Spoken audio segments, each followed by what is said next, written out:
Rasulullah Sallallahu Alaihi Wasallam. Alhamdulillah Ustadz sudah hadir dan para jamaah kita bersiap ya, insya Allah. Untuk ikhwan boleh maju lagi sedikit supaya saudara-saudara kita yang baru hadir masih bisa ikut majelis ini. Untuk akhwat mungkin nggak terlalu kondusif ya karena keterbatasan tempat, tapi insya Allah Allah akan mencatat semua niat kita dan kesusahan untuk menghadiri majelis ilmu ini. Tema kali ini adalah titip modal ke teman biar tetap tenang dan percaya. Ini hampir sama tema sebelumnya yang pernah kita buat di sini di Ajwad Resto Kebayoran, hubungan kita dengan teman kita. Nah, bagaimanakah biar tetap tenang dan percaya? Itu nanti insya Allah akan dijelaskan oleh Ustadz Amin Nurbayat Hafizahullah Ta'ala. Insya Allah, tafadhol Ustadz. Jazakallahu khairan.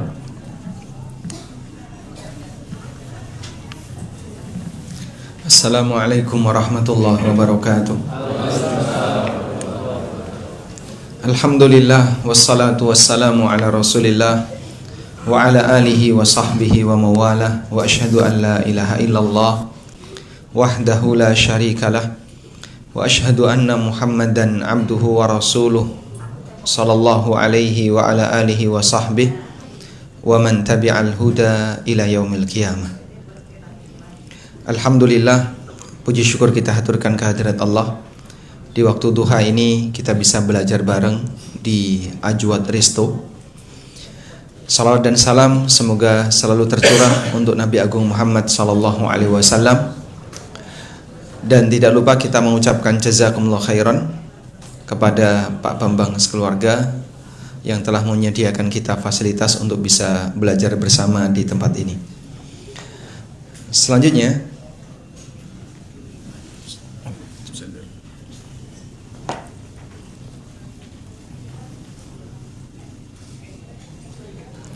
baik, kita mau bahas tentang lanjutan tema sebelumnya berkaitan dengan masalah dunia permodalan. Bagaimana agar ketika kita menitipkan modal ke teman, kita bisa lebih tenang dan lebih nyaman. Kalau Bapak menitipkan modal ke teman, tawakal Bapak itu kepada teman atau kepada siapa, Pak? Kepada Allah. Itulah salah satu di antara bukti bahwasanya mempercayakan orang itu tidak sama dengan tawakal kepada orang. Karena ada sebagian orang yang salah paham, kamu nggak boleh mempercayakan kepada orang, itu berarti tawakal kepada selain Allah, dan itu kesyirikan. Bukan seperti itu. Ketika kita nitip barang ke orang lain, misalnya ke kurir, tolong ini kamu antarkan ke titik A. Saat kita titip barang ke orang lain, tawakal kita kepada Allah, bukan kepada kurir itu. Maka bedakan antara menitipkan wakil dan yang kedua adalah bertawakal. Kalau bertawakal hanya boleh kepada Allah. Wa 'alallahi falyatawakkalil mu'minun. Orang-orang yang beriman hanya boleh bertawakal kepada Allah. Tapi kalau mewakilkan, orang boleh mewakilkan kepada siapapun yang dia yakini sebagai manusia amanah. Baik. Nah, selanjutnya di sini kita mau membahas dari sisi bagaimana caranya membangun kepercayaan kepada orang yang kita titipi modal. Sebenarnya yang lebih banyak ditekankan adalah kepada si penerima modal. Saya ada sebuah buku judulnya Pengantar Permodalan dalam Islam, yang sebenarnya ini lebih banyak fokus kepada membahas dari sisi penerima modal. Namun mengingat yang ada di Jakarta ini kebanyakan adalah pemodal, makanya penekanannya adalah gimana pemodal ini bisa percaya dan yakin agar saat dia naruh dananya ke tempat orang lain, dia bisa lebih tenang. Saya awali terlebih dahulu motivasi yang diberikan Nabi SAW. Nabi SAW memberikan motivasi agar orang yang punya harta itu tidak dibiarkan nganggur. Karena harta kalau nganggur tidak memberikan manfaat apapun. Sebab sebuah potensi akan menjadi prestasi apabila potensi itu bernilai manfaat. Saya mau tanya, kaya itu potensi atau prestasi? Prestasi. Kaya, prestasi atau potensi? Prestasi. Berarti kalau kaya itu sukses. Menurut Anda, potensi atau prestasi? Hah? Gengsi. Takdir. Ya semuanya takdir. Kaya dan miskin itu takdir ya. Mungkin Anda semuanya kalau misalnya diminta pilihan ya, milih mana, kaya bersyukur atau miskin yang sabar? Ijma kaya bersyukur sudah. Cuman kan takdir di luar pilihan kita. Sebenarnya Pak Ustadz, saya itu berharap bisa jadi orang kaya bersyukur, tapi Allah takdirkan saya miskin abadi. Tayyib. Berkaitan dengan posisi kaya, apakah dia prestasi ataukah potensi? Yang lebih tepat potensi. Allah memberikan potensi kepada masing-masing orang dengan beragam warna. Ada yang diberi kedudukan, ada yang diberi jabatan, ada yang diberi penampilan yang bagus, ada juga yang diberi kekayaan. Tapi itu semuanya adalah potensi. Dan ini baru bisa menjadi prestasi apabila dimanfaatkan untuk memberikan kemaslahatan dan kebaikan bagi yang lain. Sehingga kalau hanya untuk kepentingan pribadi, cuma disimpan saja, tidak dimanfaatkan untuk yang lain, ya hanya bertahan sebagai potensi, bukan prestasi. Baik. Nah, prestasi seorang muslim diukur sejauh mana dia bisa memberi manfaat bagi yang lain. Karena itu disebutkan dalam hadis riwayat Tabrani, Nabi SAW pernah mengatakan, ahabbun nas ilallah anfa'uhum linnas. Manusia yang paling dicintai oleh Allah adalah yang paling banyak memberi manfaat bagi yang lain. Maka perlombaan kita diukur dari sisi sejauh mana Anda bisa memberi manfaat bagi yang lain. Baik, dulu diakikoi nggak Pak? Diakikoi. Apa harapan Bapak Anda ketika diakikoi? Ketika Anda diakikoi? Gak punya harapan. Bapak kita pasti kan punya harapan ya. Semoga jadi anak yang berguna bagi apa? Nusa, bangsa, negara, lingkungan, masyarakat, RT, RW. Sehingga orang tua kita berharap kita ini jadi orang yang sangat bermanfaat. Bila perlu jadi manusia serbaguna. Itu bayinya kalau bisa protes-protes tuh Pak. Bapaknya saja nggak bisa kayak gini kok bapak nyuruh saya kayak gitu kan. Tapi seperti itulah harapan orang tua. Kita diharapkan oleh orang tua kita untuk menjadi manusia yang serbaguna. Makanya kira-kira kalau saya tanya, sudah berapa persen Anda mewujudkan harapan itu? Sudah berapa persen Pak? Wah, saya belum bisa ngasih manfaat apapun bagi negara. Saya belum bisa memberikan manfaat apapun bagi nusa dan bangsa, bagi masyarakat, bagi lingkungan. Berarti Anda gagal untuk menjadi anak baik sesuai dengan harapan orang tua. Makalah di sini kita perlu belajar ya, bagaimana agar kita bisa memberikan manfaat bagi yang lain sesuai dengan potensi yang Allah berikan kepada kita. Baik. Nah, dengan adanya potensi harta, lalu bagaimana caranya agar manusia ini bisa memberikan kebaikan bagi yang lain? Bapak Ibu perlu ingat, kelebihan harta, kelebihan jabatan, kelebihan fisik dan seterusnya diberikan oleh Allah kepada siapapun tanpa memandang latar belakang agama. Karena itu baik orang soleh maupun orang jahat, semuanya berpeluang untuk mendapatkannya. Dalam sebuah hadis riwayat Ahmad, Nabi SAW pernah bersabda, wa inna Allah azza wa jalla yu'tid dunya man yuhibbu wa man la yuhibbu. Allah memberikan potensi dunia. Potensi dunia beragam ya. Bisa kekayaan, jabatan, status sosial termasuk fisik. Inna Allah yu'tid dunya man yuhibbu wa man la yuhibbu. Allah memberikan potensi dunia kepada hambanya yang dia cintai dan yang tidak dia cintai. Semuanya punya peluang yang sama. Makanya kita tidak boleh membatasi. Misalnya berdoa kepada Allah, ya Allah jadikan orang kafir miskin semua. Itu bukan hak kamu. Sampai pun Ibrahim alaihissalam, beliau itu kan memohon kepada Allah agar yang diberi rizki di kota Mekah hanyalah yang beriman. Warzuq ahlahu minas samarati man amana minhum billahi wal yaumil akhir. Ya Allah, berikanlah rizki berupa buah-buahan untuk penduduk Mekah yang beriman kepada Allah dan hari akhir. Lalu dikoreksi oleh Allah. Doa ini dikoreksi oleh Allah. Qala, Allah berfirman, wa man kafara fa umatti'uhu qalila. Yang kafir juga aku berikan kenikmatan, tapi sedikit. Dalam arti hanya di dunia saja. Summa attarruhu ila adzabin nar. Kemudian aku paksa mereka untuk masuk ke dalam azab neraka. Makanya kalau ada yang berdoa, boleh nggak Pak kita minta kepada Allah, ya Allah jadikan seluruh orang kafir jatuh miskin, hidupnya terjungkir, rusak dunianya. Itu bukan hak kamu.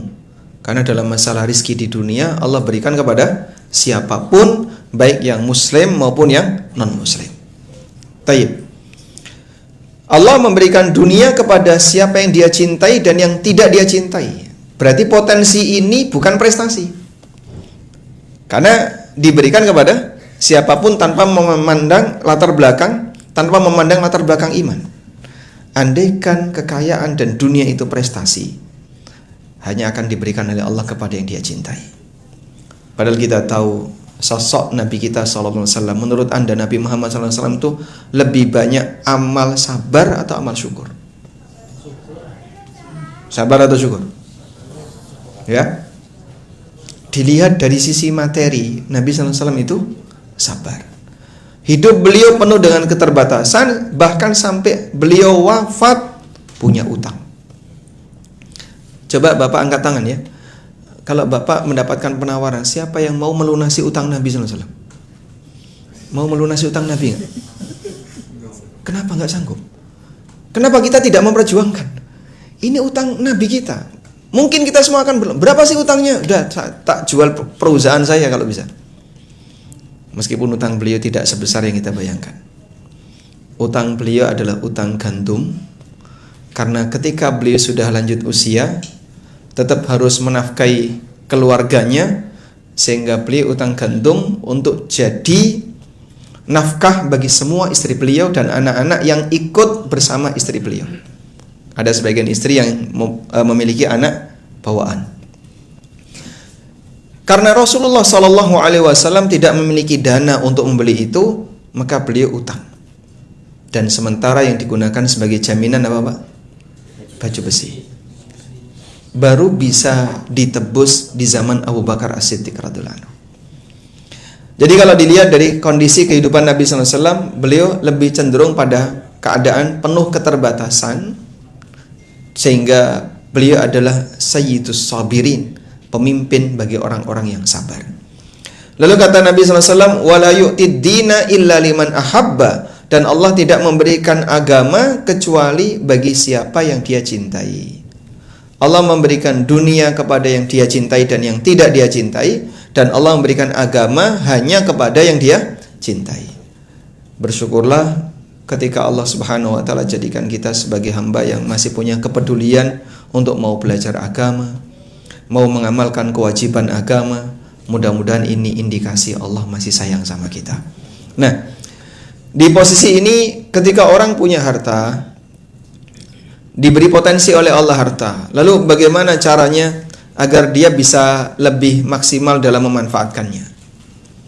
Nabi SAW pernah menyebutkan dalam sebuah hadis berkaitan dengan semangat yang beliau berikan kepada umatnya agar potensi harta itu tidak dibiarkan sia-sia. Beliau pernah mengatakan dalam hadis dari Jabir bin Abdullah radhiyallahu anhu, Nabi SAW bersabda, "Man kanat lahu ardun falyazra'ha." Barang siapa yang mengelolanya. Sampai pada titik seperti itu. Beliau sebutkan tanah bukan berarti pembatasan. Namun di sini beliau ingin memberikan penekanan, yang punya properti apapun, potensi apapun, hendaknya dia maksimalkan. Kalau dia sendiri nggak sanggup, misalnya ya, saya punya lahan Pak, tapi saya kalau disuruh ngelola sudah nggak sanggup Pak, saya sudah terlalu sibuk, atau saya tidak punya keahlian, atau saya tidak punya waktu untuk itu, dan seterusnya. Baik, kalaupun memang kau nggak sanggup, jangan kau biarkan. Fal yuzriha akhah, berikan kesempatan bagi saudaramu untuk mengelolanya, sehingga tetap termanfaatkan walaupun melalui tangan orang lain. Ini kalau konteksnya tanah. Mungkin nggak Pak konteksnya yang lain selain tanah? Sangat mungkin. Contoh misalnya, siapa yang punya dana nganggur, yang punya tabungan nganggur, dan dia tidak memanfaatkannya, maka berikan kesempatan bagi orang lain untuk memanfaatkan. Itu kalau kita buat dengan konteks yang lebih luas. Dan hadis ini sahih riwayat Muslim. Ini contoh bagaimana semangat yang dibangun oleh Nabi SAW untuk umatnya. Harta kok nganggur, itu dalam Islam dihindari. Sehingga kalau bisa dimaksimalkan, maksimalkan. Tapi saya nggak bisa ngelola Pak. Memang dananya ada, tapi saya kalau disuruh untuk buka usaha, disuruh bikin usaha, saya nggak sanggup. Saya tidak punya pengalaman di situ. Nanti kalau rugi gimana? Ya sudah, kalau emang Anda nggak sanggup, berikan kesempatan bagi orang lain untuk mengelolanya. Kurang lebih demikian. Nah, ada beberapa pilihan agar orang masih bisa mengoptimalkan harta yang dia miliki. Pertama adalah dengan cara sedekah. Tapi kalau sedekah sifatnya kan pindah kepemilikan sehingga habis. Dia tidak berharap untuk mendapatkan pengembalian. Dan ini menjadi amal soleh. Ada yang sifatnya permanen seperti sedekah jariah, dan ada yang sifatnya tidak permanen seperti sedekah makanan dan seterusnya. Tapi ada sisi yang lain, misalnya satu, dipinjamkan ke sesama muslim yang sedang membutuhkan. Saya punya rumah kosong, kamu kan daripada ngontrak, ya sudah tinggal saja di rumah saya. Tidak pindah hak milik, tapi termanfaatkan. Tapi Pak, saya masih berharap untuk bisa dapat sesuatu. Ya sudah, Bapak kontrakkan dengan harga lebih murah, sehingga termanfaatkan. Atau yang kedua, diinvestasikan kepada sesama muslim untuk mengembangkan usaha mereka. Masih banyak orang yang terkadang ketika mau mengembangkan usaha, mereka kebingungan. Saya harus cari modal di mana? Lari-larinya kemana Pak? Satu kata, bank. Sehingga rata-rata orang berpikir bikin usaha, yang dipikir adalah bank. Karena seolah-olah di titik itulah yang paling aman menurut mereka. Terus kemana potensi kaum muslimin? Bapak kalau boleh ngitung sederhana saja ya, seberapa gede potensi kaum muslimin Pak? Bapak misalnya yang top up aneka uang digital. Uang digital kan banyak sekali Pak ya. Ada GoPay, ada OVO, ada Dana, ada Link aja, dan masih banyak terus berkembang. Itu kira-kira kalau di Jakarta dominan yang ngisi muslim atau non muslim? Muslim. Baik. Anggaplah misalnya penggunanya ada 5 juta orang dengan aneka ragam dompet digital tadi.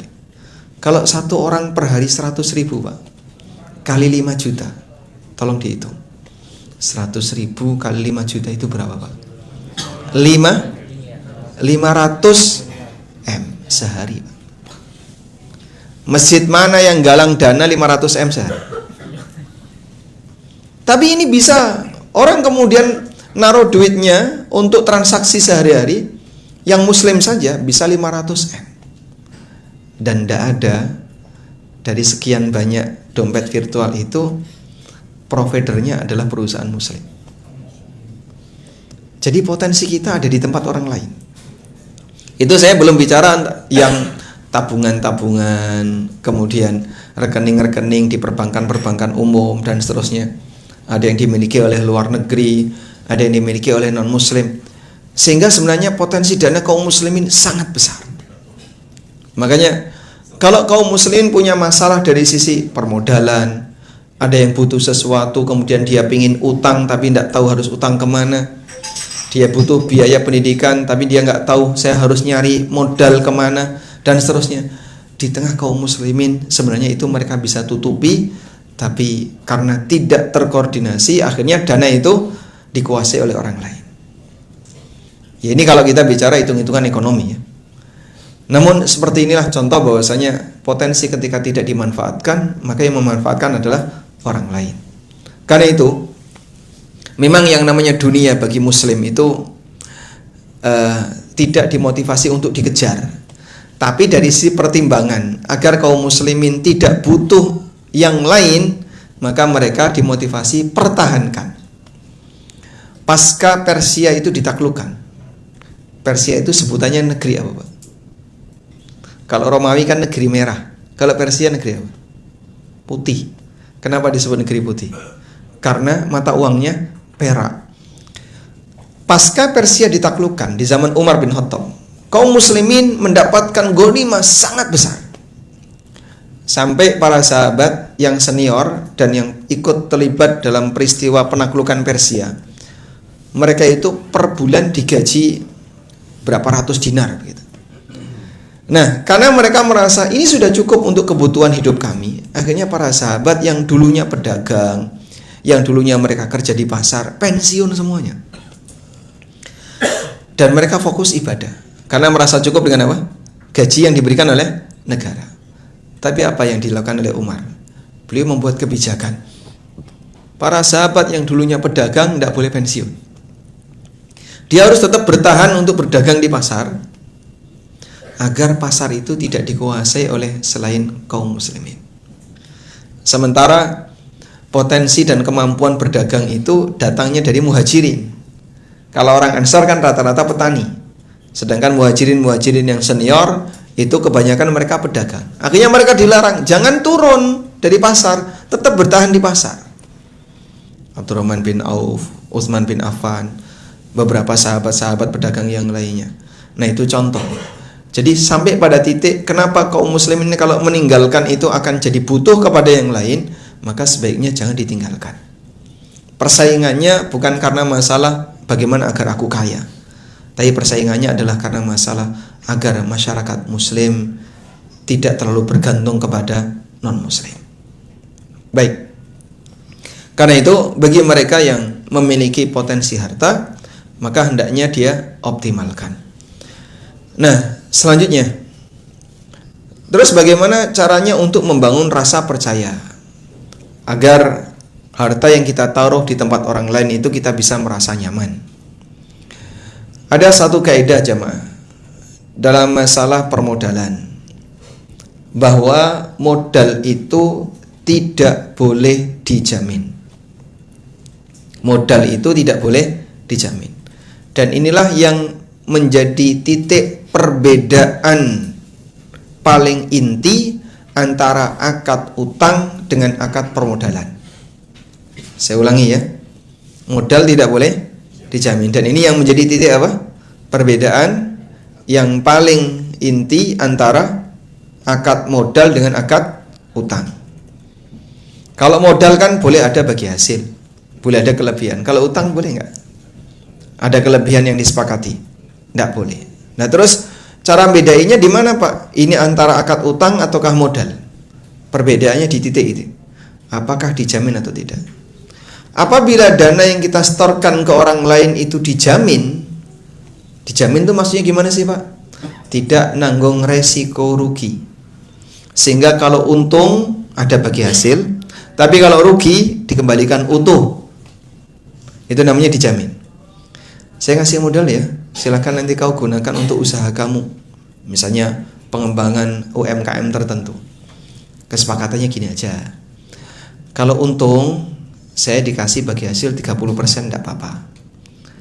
Tapi nanti kalau rugi saya nggak minta bagi hasil, tapi tolong modal saya dikembalikan. Namanya apa ini? Nulung karo mendung.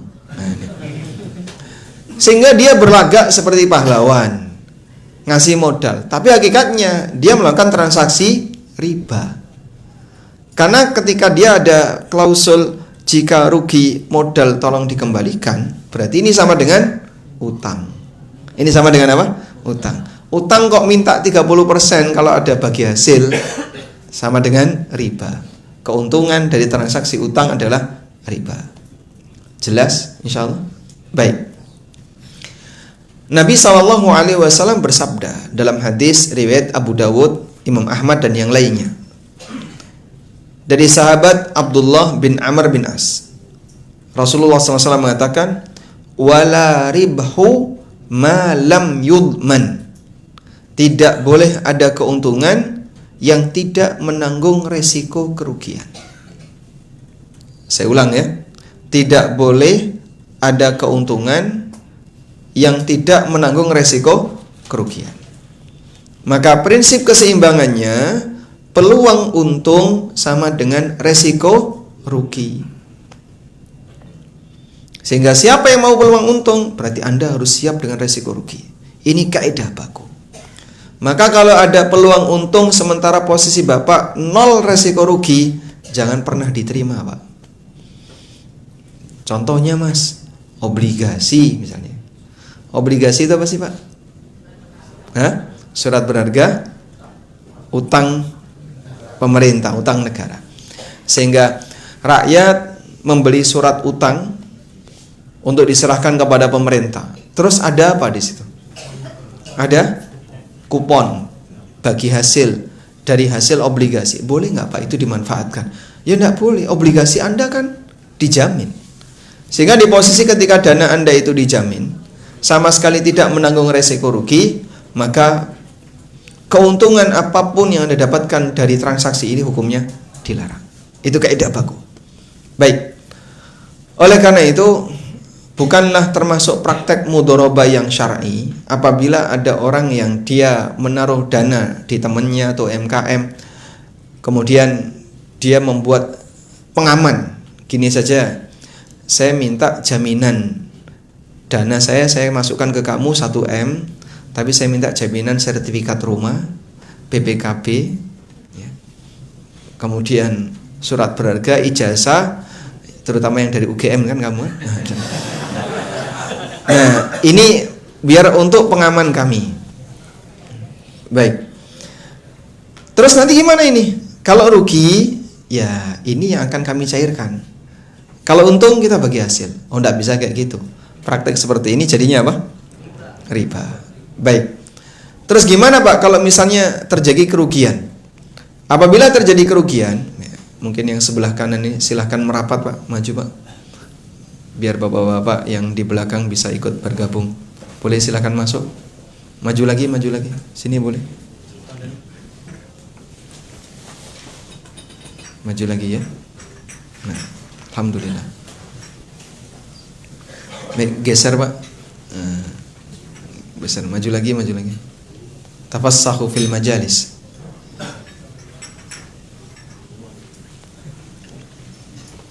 Nah, kita lanjutkan ya.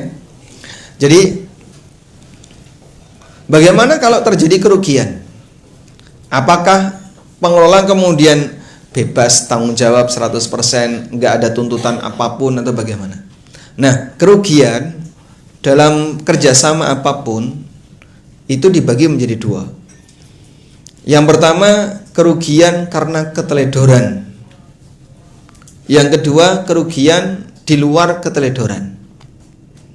Jadi kata kuncinya apa? Teledor. Kalau kerugian itu terjadi karena sebab teledor, berarti pengelola wajib ganti rugi karena dia teledor. Dan sebaliknya, ketika tidak teledor, pengelola tidak wajib ganti rugi. Terus batasan teledor itu kayak gimana Pak? Batasan teledor. Batasan teledor disampaikan oleh para ulama, keteledoran itu ada dua.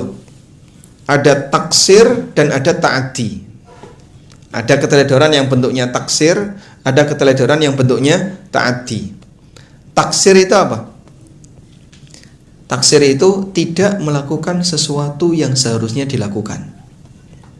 Saya ulangi ya. Tidak melakukan sesuatu yang seharusnya dilakukan. Itu namanya taksir. Dan ada teledor yang bentuknya ta'addi. Ta'addi itu melakukan sesuatu yang seharusnya tidak dilakukan. Baik, bisa dipahami bedanya ya Pak? Yang pertama tadi apa? Tidak melakukan sesuatu yang seharusnya dilakukan. Yang kedua, melakukan sesuatu yang tidak seharusnya dilakukan. Kalau sampai dia melakukan salah satu dari dua ini, berarti dia melakukan keteledoran, dan konsekuensinya wajib ganti rugi. Contoh, yang melakukan sesuatu yang tidak seharusnya dilakukan. Misalnya saya invest kambing ke teman saya senilai 500 juta, kemudian dia belikan sekian ratus ekor kambing. Udah? Nah, teman saya ini punya usaha panahan. Kemudian kambing saya jadikan sasaran. Disuruh lari, ayo lari semuanya. Latihan panahannya pakai sasaran kambing. Banyak yang mati, rugi. Ini namanya apa? Ta'addi, karena dia melakukan sesuatu yang tidak seharusnya dilakukan. Baik. Contoh yang lain, seharusnya kambing ini dikasih tutup, kandangnya dikasih tutup biar tidak kehujanan, tidak kepanasan secara langsung kena sinar matahari. Misalnya kalau pas lagi musim sangat panas, ternyata tidak dikasih tutup, kambing saya kehujanan, batuk pilek, mati. Maka dia melakukan apa? Taksir, sehingga dia harus ganti rugi. Nah, Anda bisa analogikan untuk semua unit usaha apapun. Apabila terjadi taksir dan ta'adi, maka statusnya berarti dia telah teledor. Konsekuensinya wajib ganti rugi. Kalau yang kerugian di luar teledor, Pak, kalau di luar teledor berarti tidak ada ganti rugi, baik karena force majeure atau karena faktor yang lain. Pak, ini saya sudah usahakan sesuai SOP, sesuai kesepakatan, sesuai dengan arahan Bapak, tapi nggak laku. Nggak laku itu force majeure nggak, Pak? Hah? Nggak laku. Apakah termasuk kondisi kahar? Bukan ya? Takdir ya.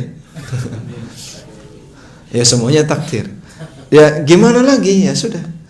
Karena ini sudah pada titik dia nggak laku dan seterusnya, yang itu di luar kemampuan manusia untuk mengendalikan, maka kalaupun rugi, pemodal tidak boleh minta ganti rugi. Baik.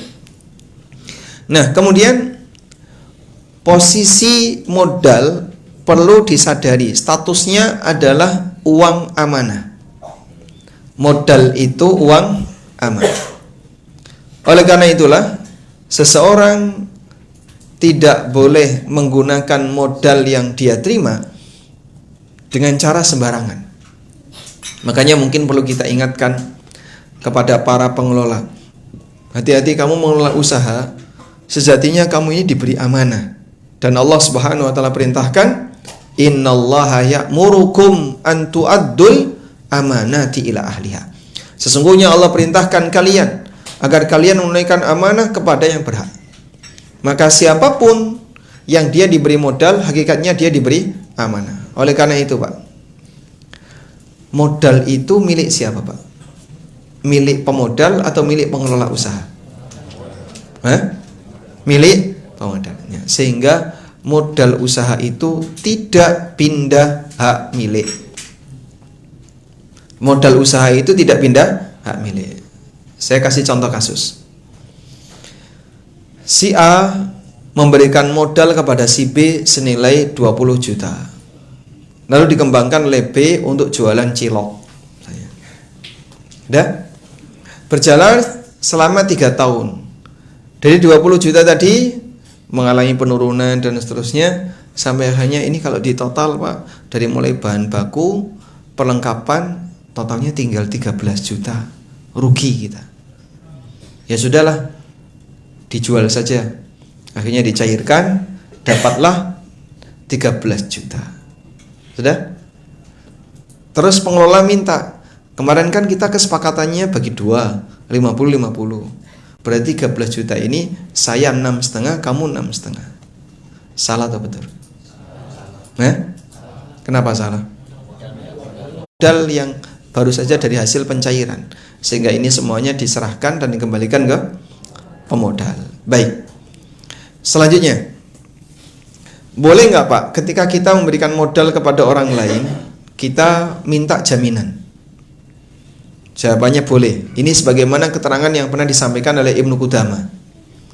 Cuman begini, jaminan dalam akad mudharabah, saya ulangi ya, jaminan dalam akad mudharabah atau akad permodalan itu ada dua.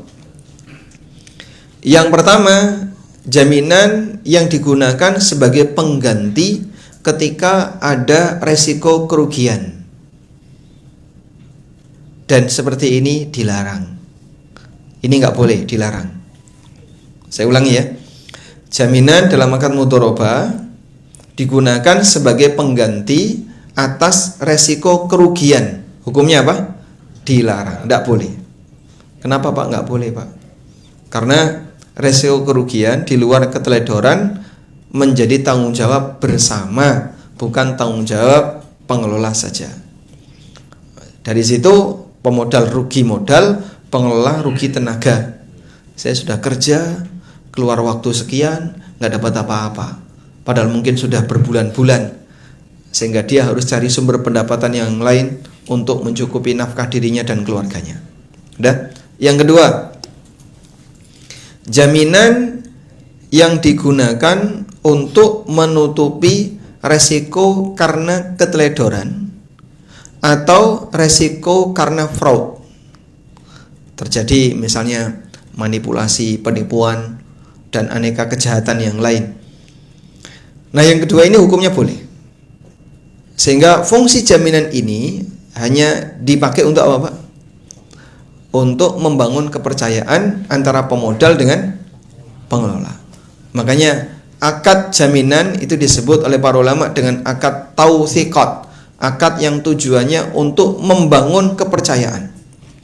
Biar Bapak yakin, karena saya megang duit Bapak, ini saya serahkan BPKB, saya serahkan sertifikat tanah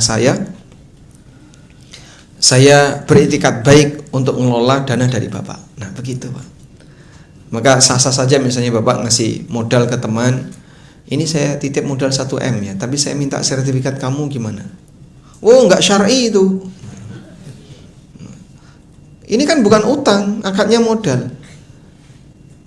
Yang namanya gadai itu tidak hanya dalam akad utang. Sebab gadai bisa juga dilakukan di akad yang lain. Bahkan mohon maaf, akad nikah pakai gadai pun boleh Pak. Baru tahu. Udah terlanjur Pak Ustadz, kenapa nggak dari dulu?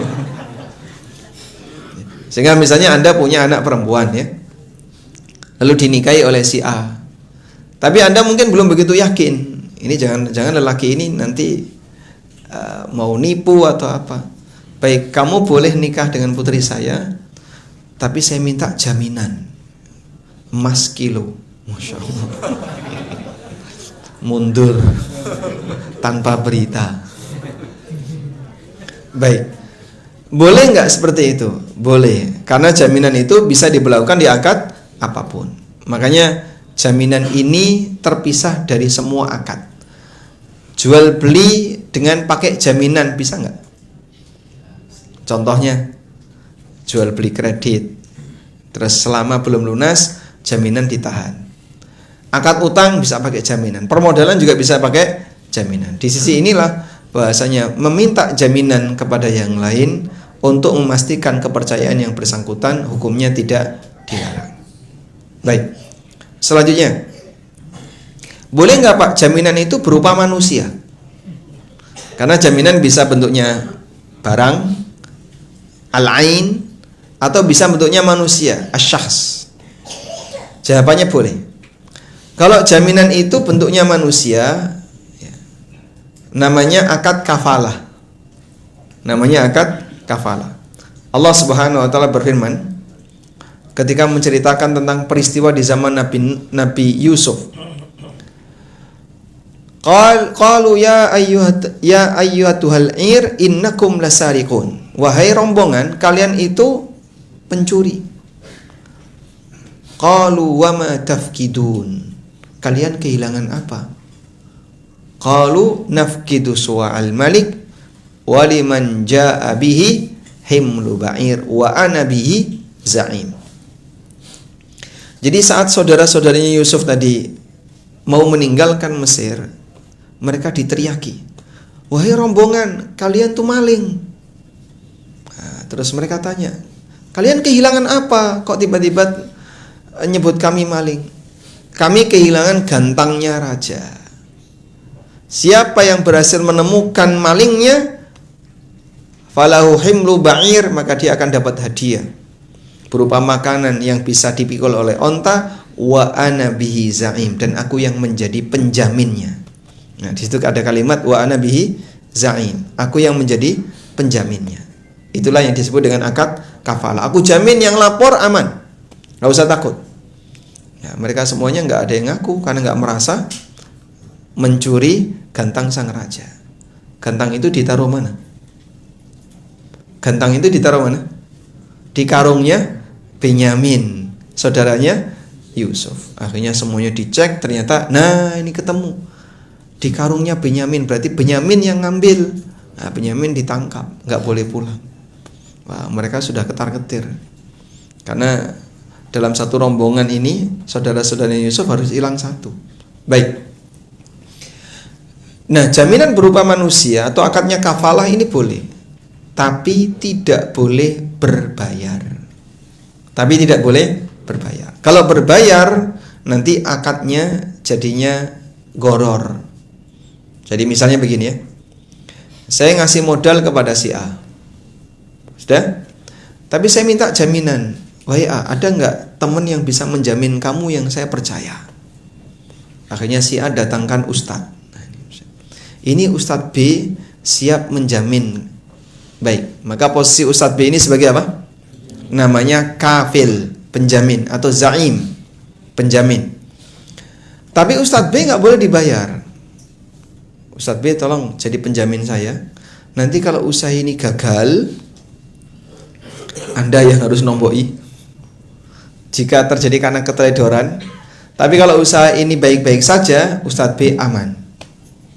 Nah, kalau ustadz B dibayar, ya, karena ustadz sudah jadi penjamin, maka kami bayar senilai 1 juta per bulan. Ini nanti jadinya goror. Sisi gorornya gimana? 1 juta ini ada dalam posisi ketidakjelasan. Bisa untung besar jika tidak ada resiko apapun, dan bisa rugi besar ketika beli dibayar tapi harus ganti resiko kerugian usaha. Bisa dipahami ya? Baik. Sehingga posisi penjamin ini salah satu di antara pengaman yang bisa dilakukan agar kita yakin bahwa yang bersangkutan ini amanah. Maka fungsi dari penjamin ini apa, Pak? Untuk meyakinkan bahwa pengelola ini amanah. Bukan orang yang misalnya suka teledor atau bahkan ada niat jahat untuk menggelapkan dana orang lain dan seterusnya. Wallahu a'lam. Selanjutnya, boleh nggak penjaminan itu diserahkan ke negara? Jawabannya boleh.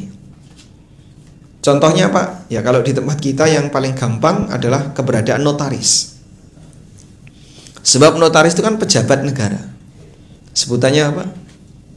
PPAT, pejabat pembuat akta tanah. Status dia adalah pejabat negara. Sehingga ya sudah, jaminannya tidak saya pegang, tapi kita taruh di pihak yang ketiga, kita taruh di notaris. Maka kita sewa jasa notaris untuk menyimpan jaminan agar usaha ini dipercaya.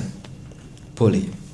Disitulah kita melibatkan negara, sehingga kalau terjadi fraud atau terjadi sengketa atau terjadi apapun di belakang, nanti posisi orang ini bisa lebih nyaman sebab ada jaminan yang dititipkan di notaris. Wallahu alam. Baik, ya mungkin itu sebagai pengantar. Jadi kalau fokus pada tema gimana membangun kepercayaan dan keyakinan ketika kita naruh modal di tangan orang lain, ya kata kuncinya adalah ini berkaitan dengan masalah jaminan, membangun sifat amanah, dan jaminan itu bisa bentuknya materi, bisa bentuknya orang, bisa dipegang oleh pihak ketiga atau melibatkan negara. Wallahu a'lam. Walhamdulillahirabbil alamin. Selanjutnya kita kembangkan dengan mendengarkan curhat dari para peserta. Wassallallahu ala nabiyyina Muhammadin wa ala alihi wa sahbihi wasallam.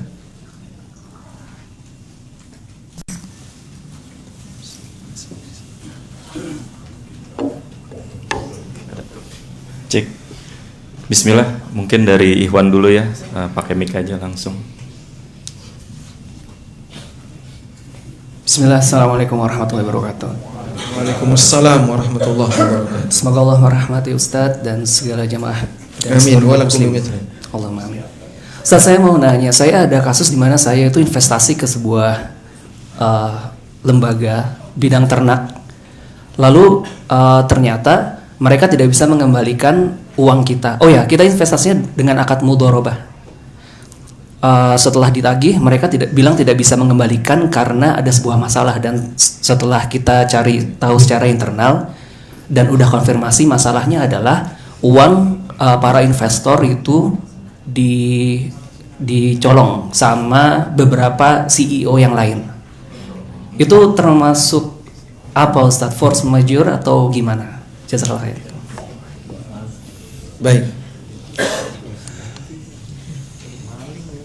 Berarti di sini ada resiko yang terjadi pada perusahaan dan perusahaan akhirnya tidak bisa mengembalikan. Nah, kira-kira kondisinya seperti ini masuk force majeure, teledor atau tidak? Hah? Teledor atau musibah? Teledor. Semuanya musibah. Ya sudahlah Mas, ini sudah jadi musibah. Ya gimana lagi? Baik. Pertama, karena CEO ini kan karyawannya perusahaan tadi ya, sehingga yang bertanggung jawab adalah perusahaan. Ya, investor nggak mau tahu dengan kriminal yang terjadi dalam perusahaan itu. Sehingga kalau sampai ada pada titik pencurian, kemudian fraud dan seterusnya, maka perusahaan yang wajib untuk ganti rugi. Wallahu a'lam. Kecuali kalau misalnya terjadi wabah penyakit, terus kambingnya banyak mati sehingga hasilnya jadi tidak memenuhi. Nah, kalau ini kita bisa pastikan di luar keteledoran. Nah. Selanjutnya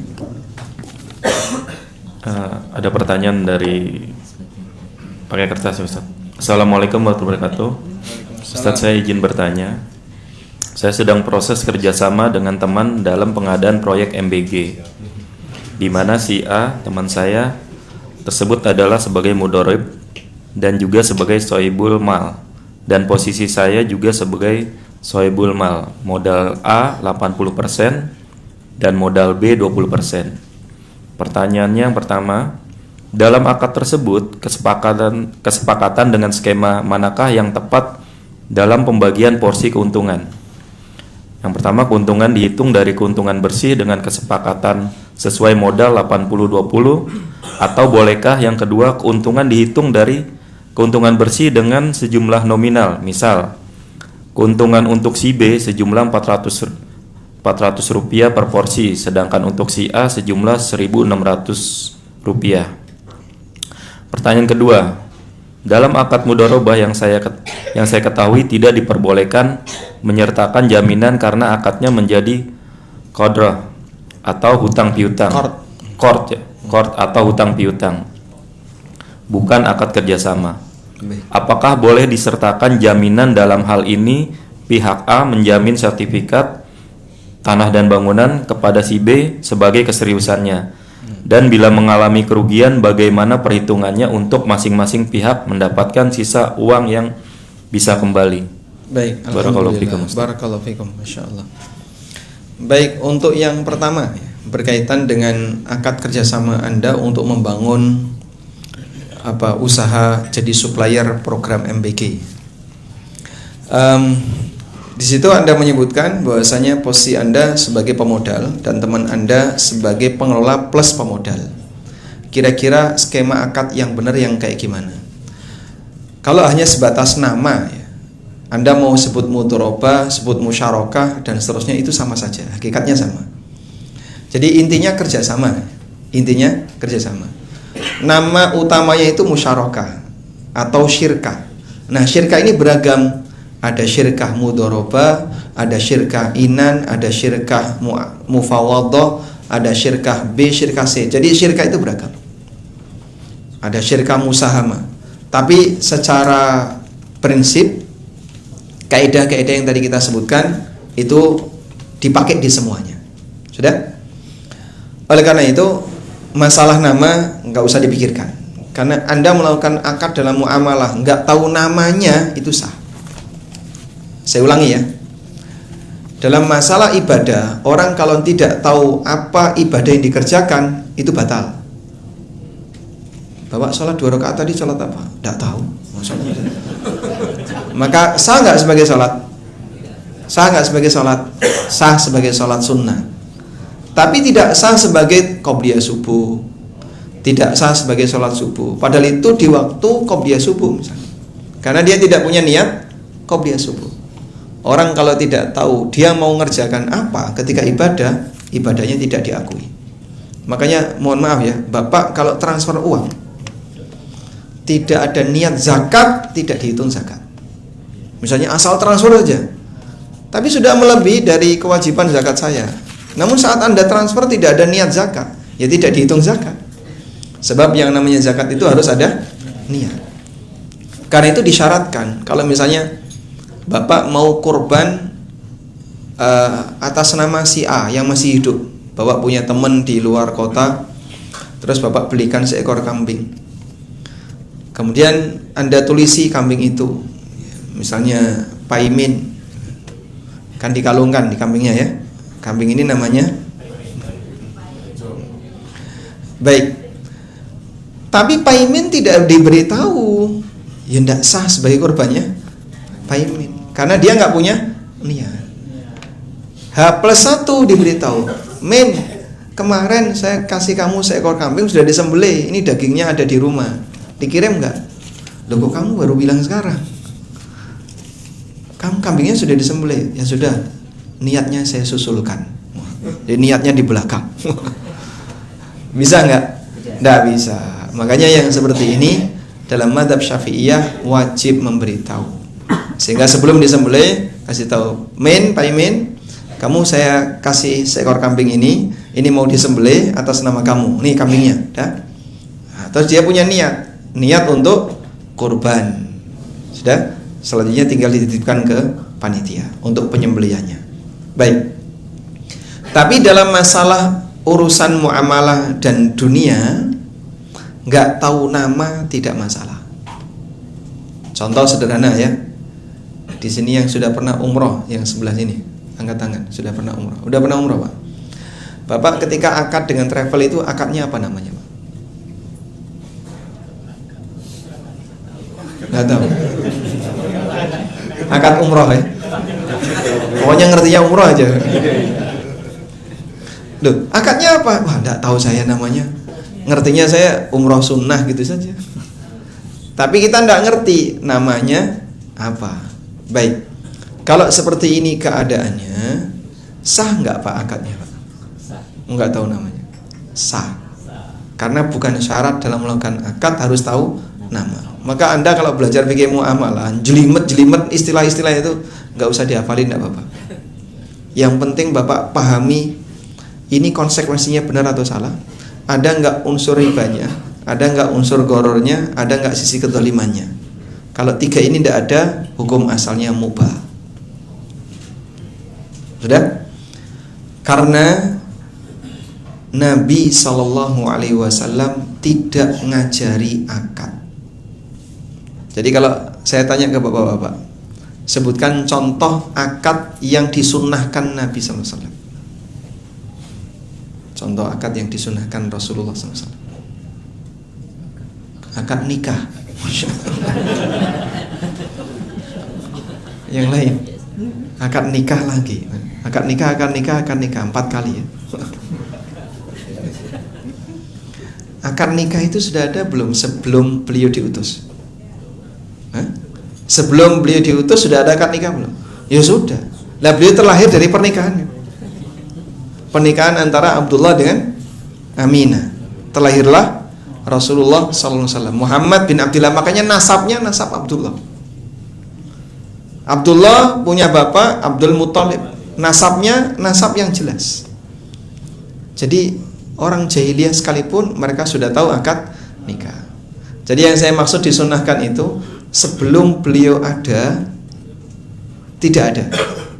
Setelah beliau ada barulah akad itu ada. Sehingga sebutkan contoh akad yang disunnahkan Nabi SAW. Jawabannya nggak ada. Karena semuanya sudah pernah ada di masa jahiliyah. Hanya saja beliau meluruskan yang bermasalah. Akad nikah yang benar seperti ini, jual beli yang benar seperti ini, bagaimana akad mudharabah yang benar seperti ini. Beliau tidak menciptakan tapi memberi aturan. Paham ya? Baik. Dari sinilah selama akad kerjasama Anda tadi kerjasama yang sesuai aturan, silahkan. Nah, prinsipnya begini. Satu, siapa yang ingin peluang untung maka harus siap nanggung resiko rugi. Tadi sudah kita sampaikan ya. Karena tidak boleh nanti kalau untung saya dikasih bagi hasil. Kalau rugi ya pokoknya modal saya harus terbalik. Nah, ini tidak boleh. Yang kedua, kita diajarkan prinsip ringan sama dijinjing, berat sama dipikul. Nggak boleh ringan aku yang jinjing, berat kamu yang mikul. Kalau seperti ini mendolimi salah satu pihak. Sudah? Nah, terus bagi hasil yang tepat teknisnya gimana Pak? Anda lihat ini ya. Hasil dibagi dua. Satu, porsi untuk kerja. Karena kan yang kerja tidak semuanya ya. Baik. Yang kedua, porsi untuk modal. Sudah? Sekarang kerja dikasih berapa persen? Sesuai kesepakatan. Dari total hasil 100%, kerja dikasih berapa? Ya sudahlah, anggaplah kerja 40%. Berarti sisanya modal 60%. Sudah? Modal 60% ini A tadi kan punya 80%. B punya 20%. 80% dari 60%, 20% dari 60%. Maka yang kerja punya bagi hasil sekian persen modal plus sekian persen kerja. Jadi dia dapat lebih banyak. Yang nggak kerja sekian persen modal saja. Cukup jelas insyaallah. Baik, teknis ini silakan dipakai. Ya? Boleh nggak Pak? Terus pakai kayak tadi. Untung proporsi kan 2000. Kemudian yang 1600A, yang 400B. Masalahnya bisa nggak dipastikan untungnya selalu flat 2000. Kadang bahan bakunya naik sehingga untungnya tinggal 1,5. Atau kadang bahan bakunya turun, untungnya bisa 2,5. Ini laporan yang saya dapat dari teman-teman MBG itu untungnya tidak baku karena tergantung modal, kemudian belum lagi resiko-resiko namanya jual beli makanan ya. Kadang barangnya rusak sebelum dimasak atau bahan bakunya rusak sehingga tidak bisa dikonsumsi dan seterusnya. Nah, kalau seperti itu caranya jangan gunakan skema ini karena nggak valid, nggak fix. Maka lebih baik kamu gunakan laba bersih berapa, perhitungan per pekan atau per bulan, terus dibagi model tadi. Wallahu a'lam. Kemudian tadi Anda menyampaikan bahwa tidak diperbolehkan adanya jaminan dalam akad mudharabah karena nanti akadnya berubah jadi qard. Saya tidak tahu pernyataan siapa ini, tapi keterangan Ibnu Qudamah beliau menyebutkan boleh ada jaminan. Dan pada asalnya yang namanya jaminan dalam akad mudharabah maupun akad yang lain itu silahkan, karena jaminan itu tidak terbatas pada akad qard saja. Sekarang coba saya bacakan ya. Berkaitan dengan keberadaan gadai dalam akad mudharabah halaman 45. Nah, biar kita tidak bicara ilmu pakai perasaan. Nah, baik. Di sini saya sebutkan Ibnu Qudamah pernah mengatakan mata syurrita 'alal mudharib dhamanal mal aw sahman minal wadi'ah fasyartu batilun la na'lamu fihi khilafan. Jika mudharib disyaratkan harus menyerahkan pertanggungan untuk modal atau saham akibat risiko kerugian, Bahasa lainnya, jika mudharib harus mengembalikan semua modal, ya, minal wadi'ah, dari resiko kerugian, fasyartu batilun, maka kesepakatan seperti ini batil. Kami tidak menjumpai adanya perbedaan pendapat dalam masalah ini. Selanjutnya, Ibnu Qudamah juga mengatakan, atau di sini keterangan dari Al-Buhuti dalam Kasyaful Qina, wala yasihhu aidan dhamanul amanat kal wadi'ah wal ain al muajjarah wa mali syirkah wal mudharabah li'annahu ghairu madmunatin ala man hiya fi yadihi fakadha ala dhaminihi illa ayat manat ta'addi fiha. Tidak sah memberi jaminan untuk akad amanah. Akad amanah itu salah satunya mudharabah. Di sini disebutkan akad amanah seperti wadi'ah, modal mudharabah. Karena barang ini bukan resiko bagi yang memegangnya, sehingga bukan resiko bagi yang menjaminnya, kecuali jika jaminan itu untuk keteledoran dalam akad amanah, hukumnya boleh. Jadi boleh ada jaminan, fungsinya apa tadi? Menutupi resiko keteledoran, bukan menutupi resiko kerugian. Paham ya? Baik. Kemudian dalam ma'ayir syar'iyah, juklak yang diterbitkan oleh AAOIV, juklak perbankan internasional yang diterbitkan oleh Lembaga Pengawas Syariah Perbankan Internasional, Perbankan Syariah Internasional, kantornya di Bahrain. Di mi'yar nomor 13, ma'ayir syariah ini paling banyak dijadikan acuan oleh Ustadz Dr. Erwandi.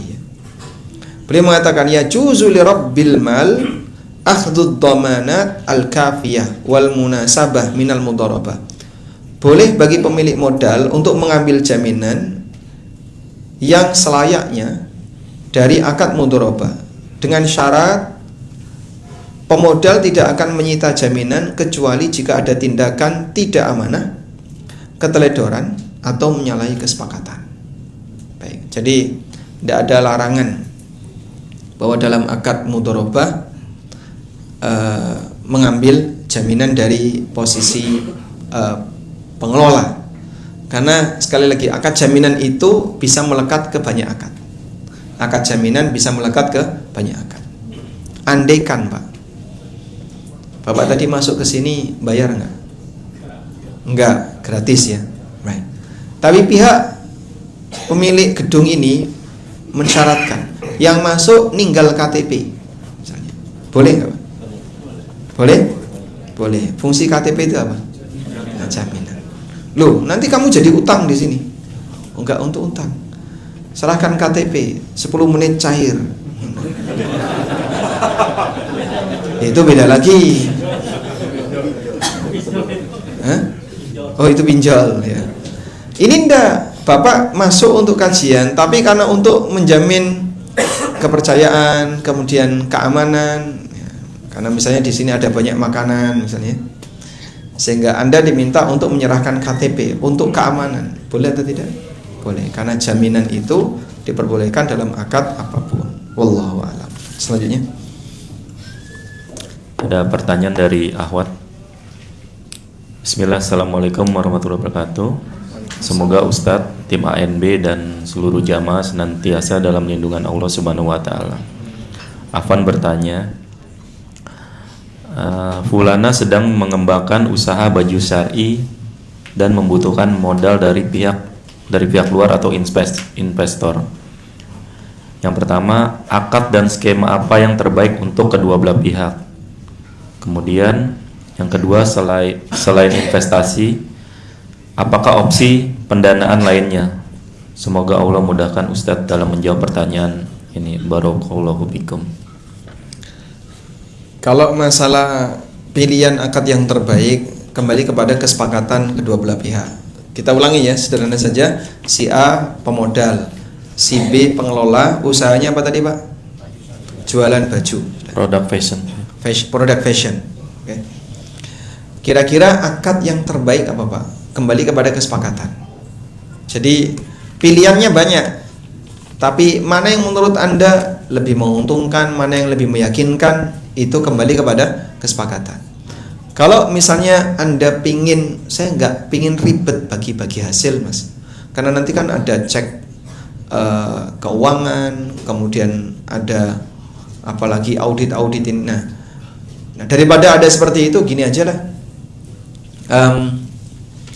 Saya jualan aja ke dia, bisa nggak? Oh bisa. Jual apa? Bahan baku.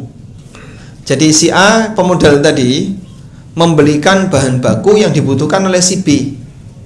Misalnya kain, bahkan mesin jahit atau apapun yang dibutuhkan oleh si B. Dia belikan dari dana pribadinya, setelah itu dia terima. Setelah diterima, dijual ulang ke si B dengan cara dicicil. Berarti skemanya bukan mudharabah, tapi skemanya apa ini? Ada yang tahu namanya? Murabah. Sehingga digunakan skema murabah. Maka posisi A menjual secara murabah, dia beritahu, kemarin kain ini saya belikan dengan harga sekian, kemudian mesin ini saya belikan dengan harga sekian, saya jual ulang ke kamu dengan harga sekian, silakan dicicil selama 5 tahun atau 2 tahun atau sekian tahun sesuai kesepakatan. Nah, itu sudah tidak ada lagi hitung bagi hasil dan seterusnya, karena murabah ini jual beli, sehingga nanti cicilannya bisa flat sesuai yang dijadwalkan. Misalnya total 300 juta, Bapak harus nyicil 30 kali, berarti 10 juta per cicilan. Bisa juga demikian. Wallahu a'lam. Baik, syukran Ustaz. Buat akhwat yang bertanya barusan, insya Allah ada hadiah ya dari Lulu Syari, bisa diambil di boothnya atau menghubungi panitia akhwat. Satu lagi dari akhwat nih Ustaz. Bismillah, izin bertanya Ustaz mengenai jasa titip ya. Saat menggunakan akad salam, customer harus bayar lunas di depan yang sudah termasuk margin untuk just tipper. Yang pertama, apakah pembayaran juga harus termasuk ongkir sampai rumah customernya? Yang kedua, ketika ada diskon, apakah just tipper juga harus info ke customer? Yang ketiga, apakah customer harus tahu margin yang didapatkan dari just tipper? Kemudian yang keempat, apakah customer harus ikut berangkat? Banyak semua.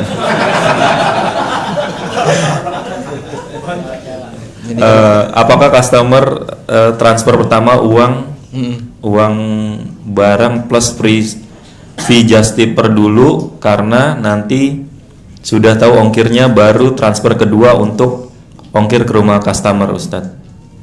Mungkin teknis ya Ustadz ya, harga dulu atau ongkir dulu, itu aja mungkin.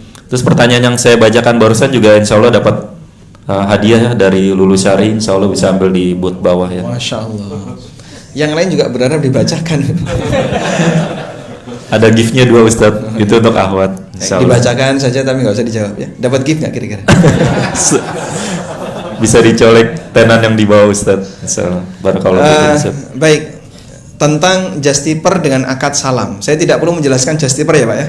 Nah, posisi just tipper ini ketika masih di Indonesia, misalnya barangnya ada di luar negeri, ketika dia di Indonesia, dia sudah punya barang belum? Belum. Kalau belum punya barang, jualan boleh enggak? Jualan itu boleh enggak sebelum punya barang? Boleh dengan akad salam.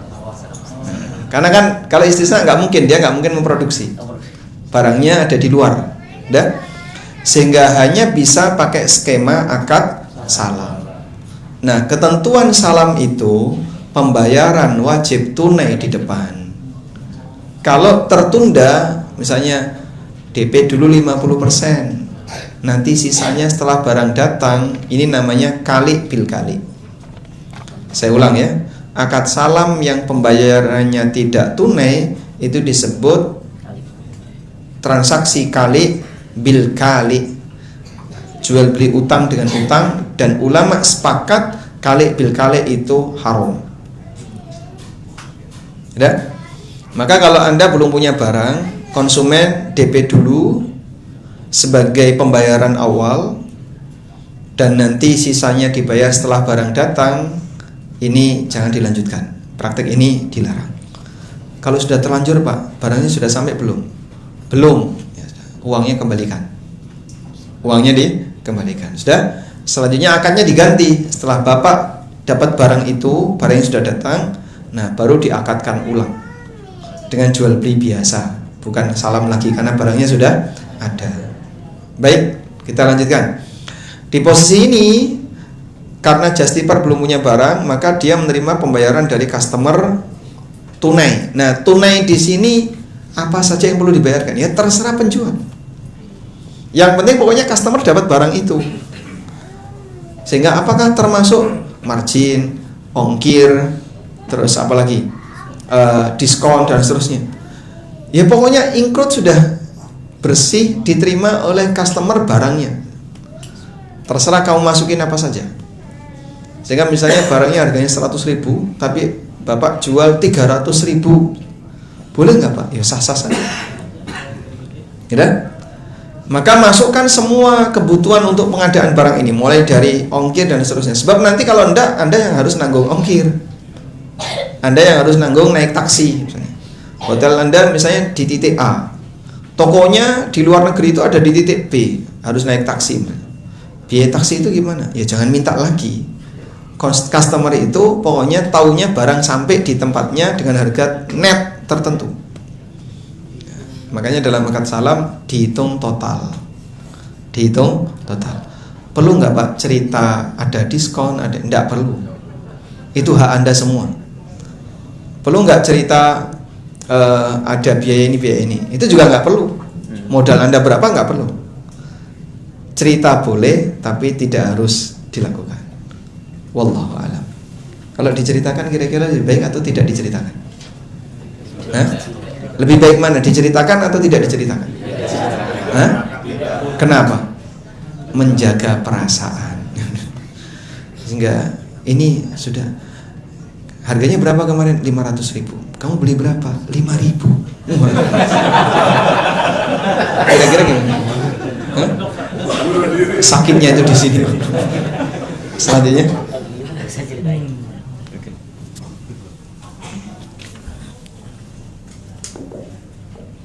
Bismillah, barakallahu fikum Ustadz.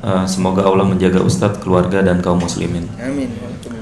Ustadz, setelah ayah saya meninggal, beliau meninggalkan beberapa aset yang memang sebagian perlu direnovasi. Salah satu adik beliau kemudian berinisiatif merenovasi aset beliau tanpa persetujuan istri dan anak-anak beliau.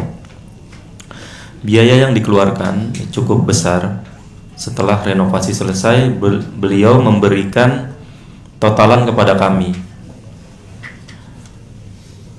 Ustadz, kami tidak pernah berakad untuk berhutang. Beliau juga tidak meminta izin maupun mengikut sertakan kami dalam proses renovasi aset tersebut dari bahan bangunan dan lain-lain.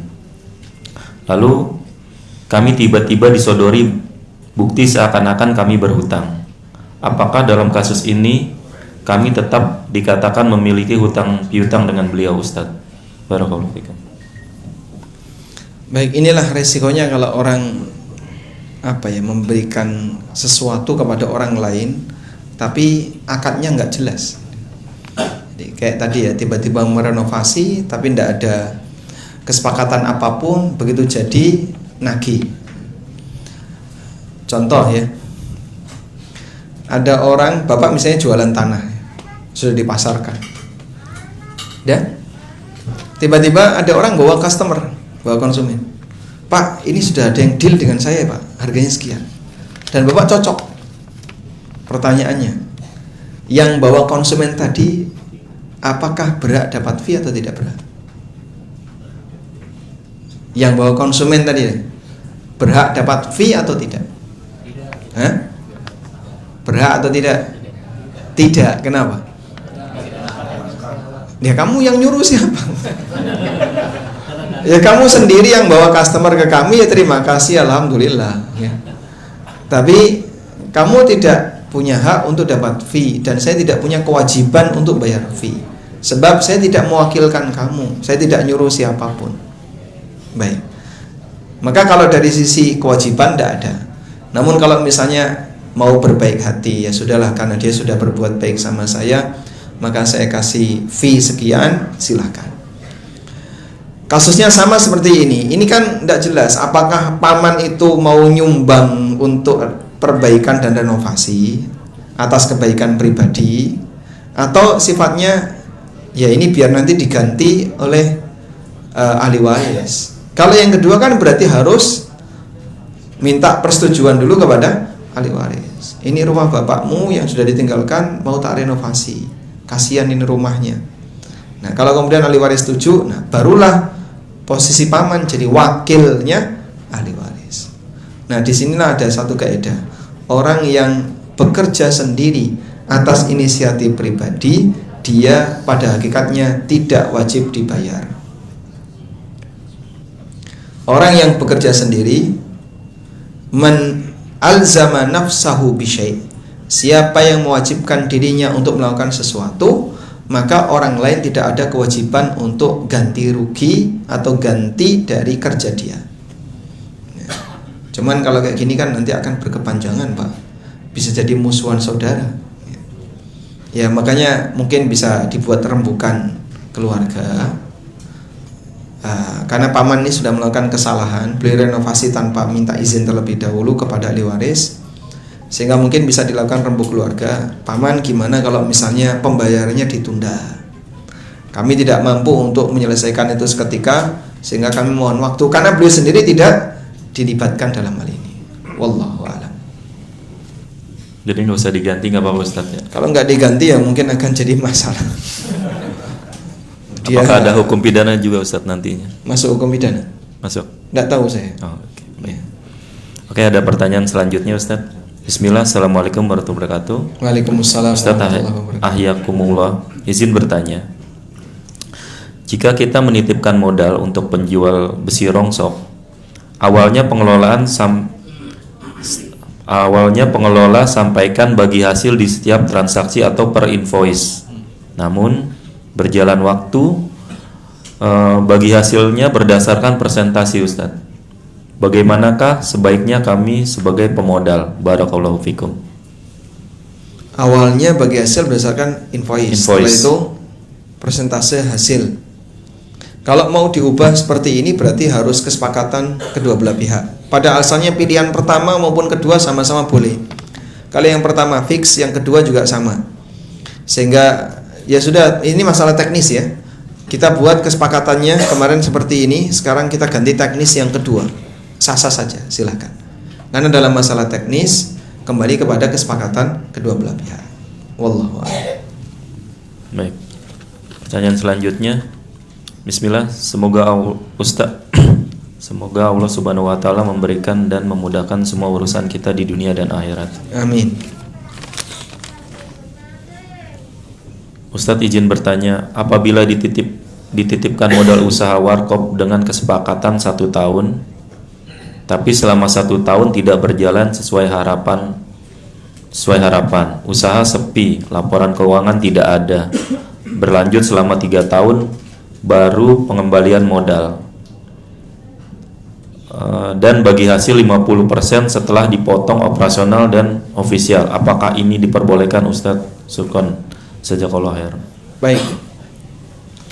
Dalam akad permodalan itu boleh dibatasi waktu, misalnya setahun, 2 tahun. Nah nanti kalau waktunya sudah habis, sudah berakhir, berarti kan pecah kongsi, pecah kerjasama. Ada 2 teknis yang bisa dilakukan. 1, menggantikan posisi mudhorib.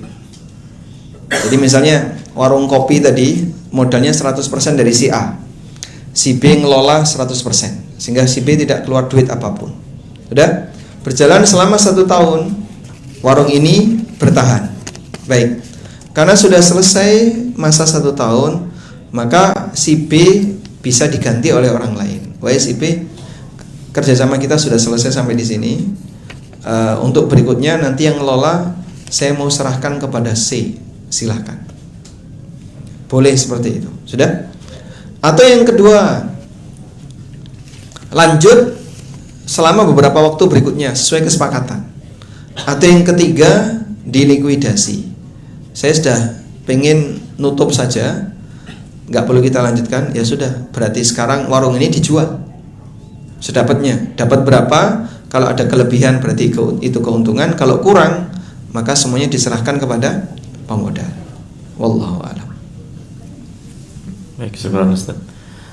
Pertanyaan selanjutnya, bismillah, izin bertanya Ustaz. Baik. Dalam etika kita makan di mall, membayar dahulu baru dimakan. Kemudian bagaimanakah kalau kita makan sejenis misal di resto atau di warteg yang makan dahulu baru dibayar? Bagaimanakah hukumnya Ustaz? Jazakallahu khair. Mana yang goror? Yang kedua atau yang pertama?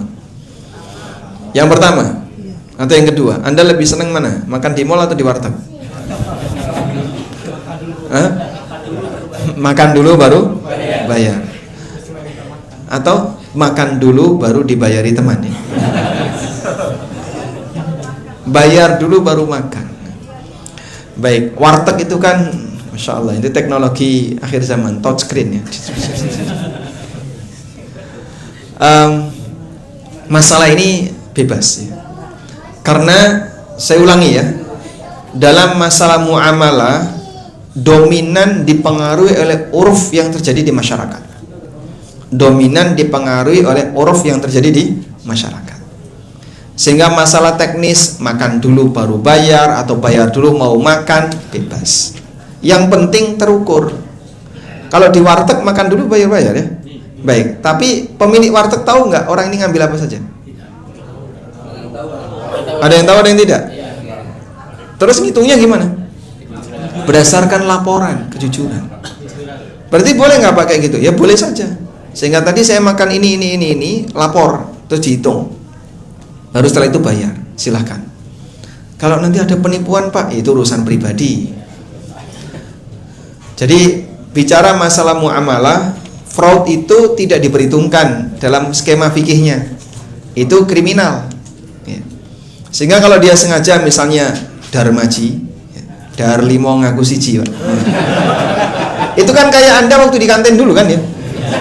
Bawannya 2 ya. Bawan 2 lapor 1. Kita sudah belajar korupsi sejak SMA.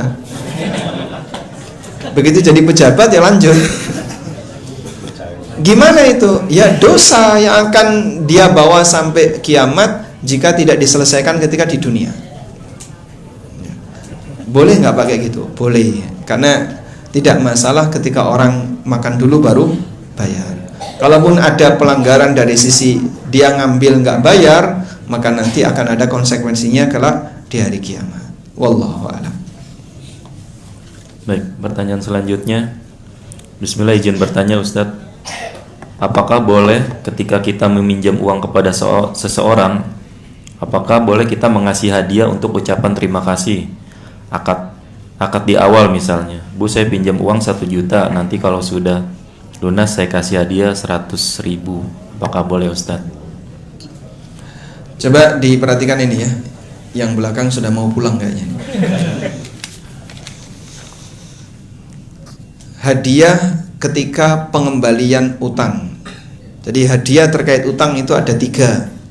1, hadiah setelah utang lunas. Jadi misalnya Anda pernah utang dan di bulan Rajab ini Anda melunasi. Ini kan bulan Rajab sekarang ya. Saat Idul Fitri besok Anda datang ke teman Anda yang ngasih utang tadi, terus bawa kaleng kongguan isinya peyek. Boleh nggak Pak? Silahkan. Karena apa? Sudah lunas.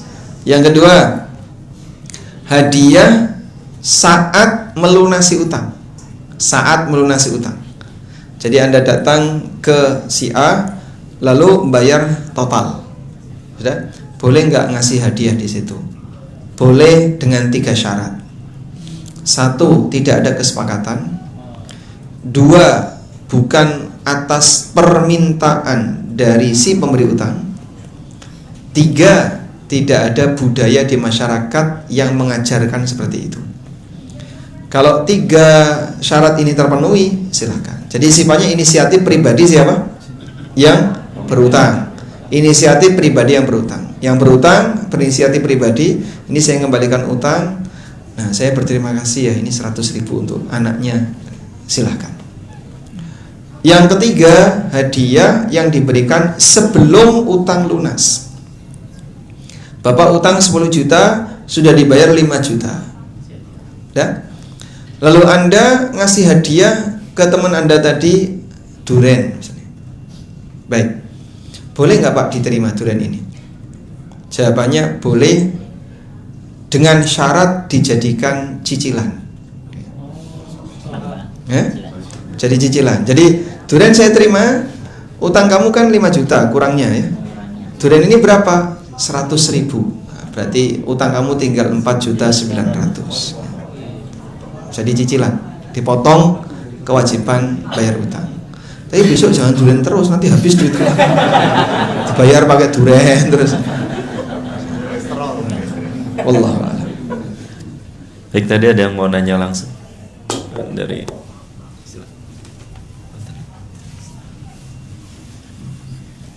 Bismillah. Assalamualaikum Ustaz. Waalaikumsalam warahmatullahi. Saya pernah dengar di suatu kajian sunnah ya Ustaz ya. Jadi di situ disebutkan kalau ada orang berhutang gitu ya, dan dia nggak mau bayar, tapi kita tahu dia punya aset, kita tuh bisa minta ke ulil amri atau pemerintah untuk menyita asetnya untuk melunasi hutang. Pertanyaannya pertama, apakah itu memang begitu? Yang kedua, kalau itu terjadi di akad KPR syariah, kemudian nasabah gagal bayar hutang, apakah boleh LKS itu meminta negara, dalam hal ini lembaga lelang gitu ya, untuk melelang asetnya seperti itu? Gitu ya Ustaz. Baik. Apakah betul bahasanya negara boleh kita minta untuk menyelesaikan kasus utang piutang yang belum beres? Jawabannya boleh. Dan dalam hal ini fungsi negara sebagai regulator, dia juga bisa bertindak untuk memutuskan perkara ketika terjadi khilaf ya, perbedaan antara si A dan si B. Selanjutnya, teknisnya bagaimana? Atau sebelumnya tentang dalilnya. Jadi ada seorang sahabat yang beliau itu terlilit utang sampai banyak sekali. Akhirnya Nabi SAW sampai meminta kepada para sahabat yang lain, tasaddaqu lahu, bersedekahlah kalian untuk si A ini. Akhirnya mereka sedekah. Nah, setelah sedekahnya dikumpulin, Rasulullah SAW minta kepada para pemberi utang, para kreditur tadi, suruh kumpul. Setelah para kreditur ini kumpul, Nabi SAW menyampaikan kepada mereka, silahkan khudhu ma wajadtumuhu, silahkan kalian ambil apa yang kalian lihat, apa yang kalian jumpai di sini. Sehingga hasil sedekah tadi diambili oleh para kreditur, itu pun kurang, itu pun masih kurang. Sehingga ini salah satu di antara bukti bahwasanya negara punya keterlibatan untuk menyelesaikan sengketa utang piutang. Sahabat yang punya utang ini siapa namanya, Pak? Ada yang tahu? Mu'ad bin Jabal. Ini kejadian yang pernah dialami oleh sahabat Mu'ad. Sampai Nabi SAW meminta kepada sahabat-sahabat yang lain, bersedekahlah untuk Mu'ad. Setelah dikumpulin masih kurang, dipakai untuk bayari utang. Nah, sehingga kalau dalam hal ini ada utang yang sampai harus menyita aset, melibatkan negara, bisa. Cuman begini, nanti ketika penjualan aset tersebut seharusnya dilakukan secara normal. Kenyataannya kadang penjualannya itu asal-asalan. Jadi misal ya, utang 2M, sudah dibayar 1M, kewajiban dia tinggal 1M. Aset rumah yang disita nilainya 3M. Bagi bank yang penting 1M tutup, selesai. Sehingga rumah 3M ditawarkan 1,5 untuk dilelang. Nah, seperti ini kan kadang terlalu terlalu berlebihan, membuat harga yang sangat rendah sehingga merugikan posisi penerima utang. Yang aset dia seharusnya ya kalaupun 3M ya jangan sampai cuma 1,5M lah, 2M itu mungkin 2, berapa itu mungkin masih manusiawi, tapi dia jual dengan 1,5 biar cepat untuk nutupi utang. Akhirnya dia cuma bawa 500.000, yang 1M dipakai bayari utang. Wallahu a'lam. Syukran Ustaz.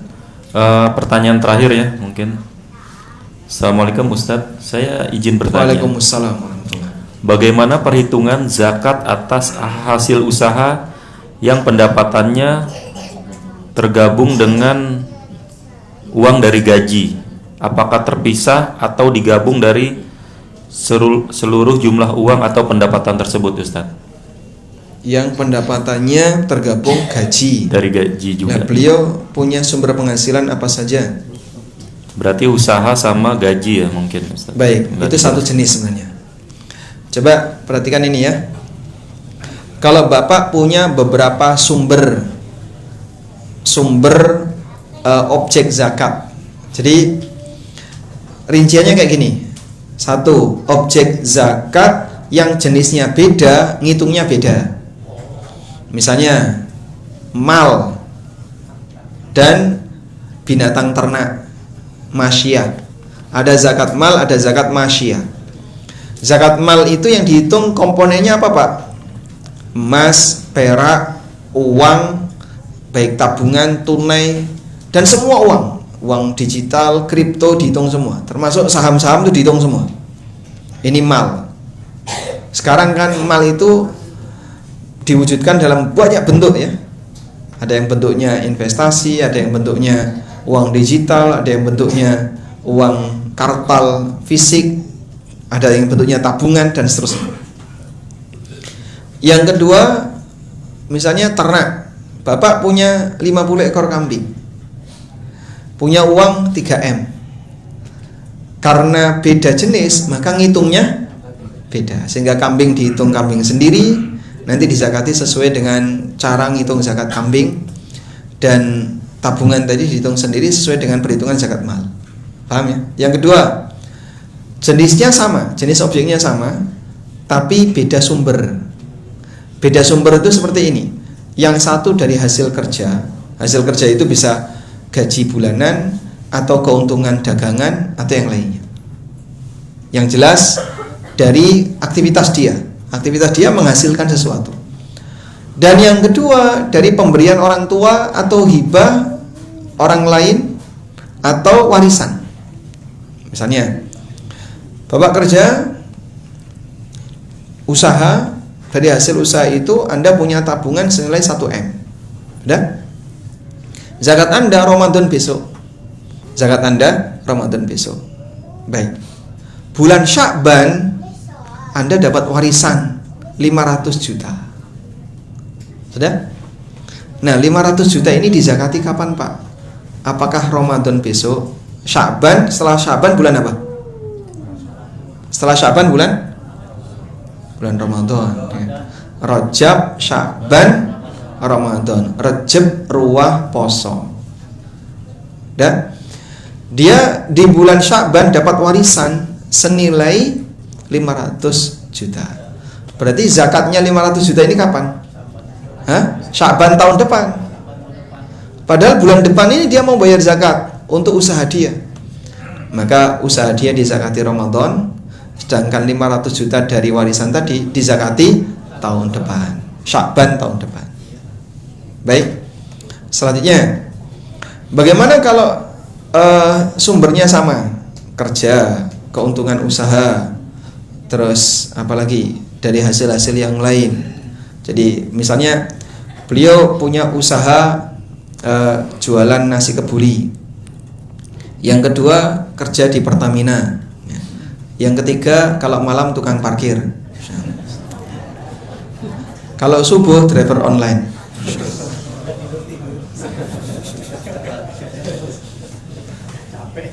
Baik. Nah ini kan pendapatannya banyak ya. Dari hasil jualan, hasil parkir, hasil ini.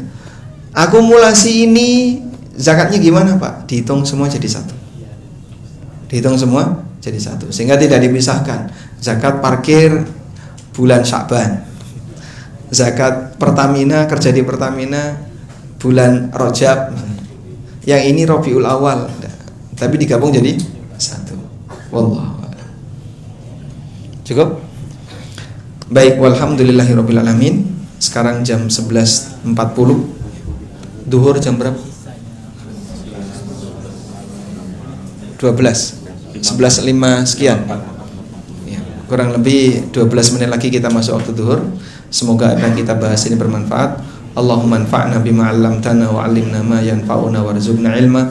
Wa sallallahu ala nabiyyina Muhammadin wa ala alihi wa sahbihi wa sallam. Wa akhiru da'wana alhamdulillahi rabbil alamin. Wassalamualaikum warahmatullahi wabarakatuh. Waalaikumsalam. Untuk jamaah yang keluar di area Ikhwan dulu ya, akhwatnya nanti mau informasi juga di bawah.